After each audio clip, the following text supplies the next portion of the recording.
Hoppa! How much experience do you need before marriage? Torah, boss!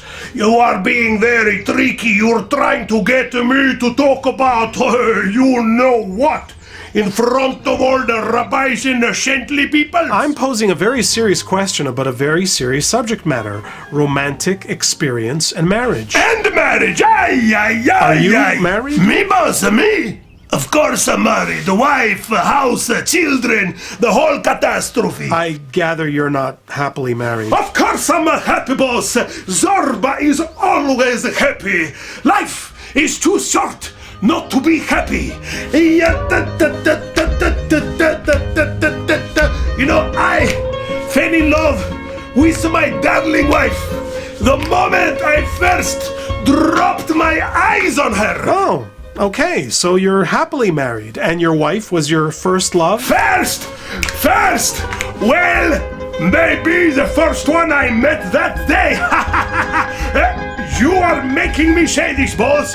This is your fault. So I take it you're a proponent of romantic experience before marriage. Experience! Boss, experience is all we have. Life is like a beautiful garden, full of orchards and trees and succulent fruits, boss. And you are on a little donkey, driving through the trees, boss. Will you not pick the fruits, boss?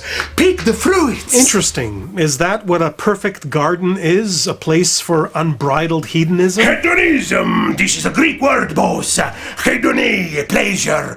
All the best words are Greek.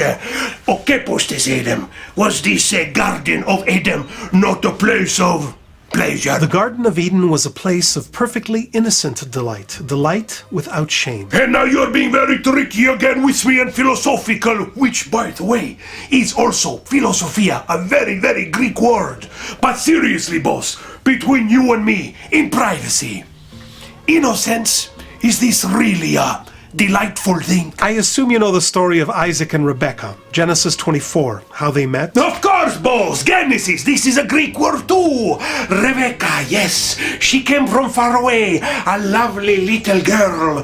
She raised her eyes and saw Isaac, and boom! Fell from her camel! Ha ha! She fell in love! And Isaac, where was he? And Isaac, yes, let me see, Kai exelthen Isaac adoleschisai, and Isaac went out to adoleschisai. To chat, to talk to God. And Isaac went out to chat in the field at sunset. Isaac was immersed in his afternoon prayers, mincha. That's where he was when Rebekah saw him. But where did Isaac come out of when he went out? Out from? Beats me down, boss. I don't know. From his tent? According to a midrash, Isaac came out from Eden. From the Garden of Eden. How is this possible? Adam and Eva were banished from Eden, and an angelos engulfed with a sword of fire. Foo-fa, no entrance. Keep in mind that it's a midrash. It's not to be taken literally. Rebekah was destined to marry Isaac from the day that he passed his test at the Akedah, his near sacrifice on Mount Moriah. Boss, this is very romantic. But he couldn't marry her until she came of age. So from the day of the Akedah until the day that he met Rebekah, Isaac was ensconced in the Garden of Eden. The Garden of Delights. The Garden of innocent delights. Remember, Eden cannot accommodate sinfulness. That's why Adam and Eve were kicked out. Eden is a place of perfect innocence. So Isaac, according to the metaphor, another Greek word, was shut away completely somewhere in Eden, like a hermit, away from premarital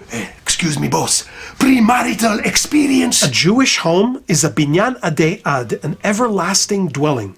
And the only way to build something so stable, so safe, so intimate, is in a state of pure innocence. Intimate, Intimacy. Intimacy is measured by exclusiveness, exclusion of all else. Exclusion of experience. Experience is the polar opposite of intimacy. Intimacy, experience.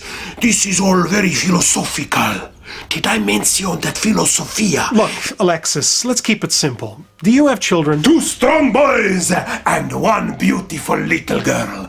Ah, my little Katerina. She is the illumination of my eyes. Katerina's now a girl. When she grows up, how old is she? Katerinula, she is 10 years old. Aye. Say in another 10 or 15 years, she'll get married, God willing. Theuthelontos.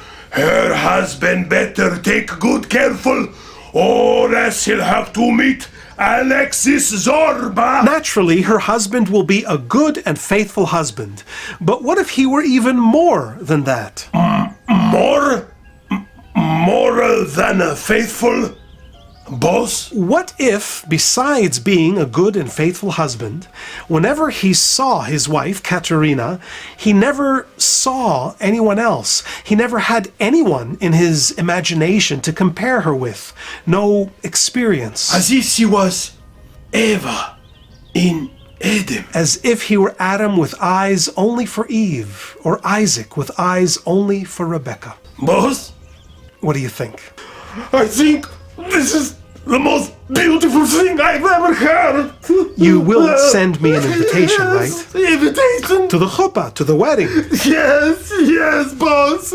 Yes, you will be my special guest of honor. And Katerina's groom. He better be sitting in Edom until then. B'sha'a tova, all in a good hour.